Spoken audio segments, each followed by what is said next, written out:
Magandang umaga po. Yan po ang itsura ng ating kusina sa umaga na ito. At kaya ito po ay ating lilinisin. Unahin po natin yung paghuhugas ng mga ginamit na kaldero sa pagluluto kagabi. Ganyan po. Yan po ay aking ginagawa tuwing umaga. Maghugas ng mga kaldero.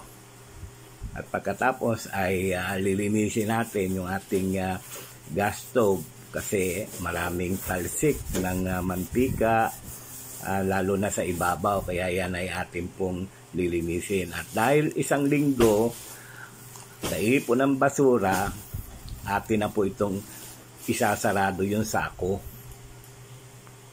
Ayan, kailangan din po nating magwalis dahil maalikabok.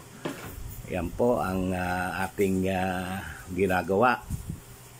Winawalis po natin yung pinaka-flooring.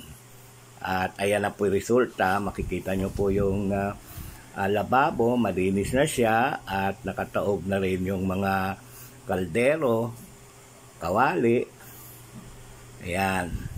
At mapapansin po ninyo, ayan na yung ating gas stove na makintab na rin, parang bago. At ayan po yung flooring, malinis na, wala na yung basura, nawalis na po natin yan.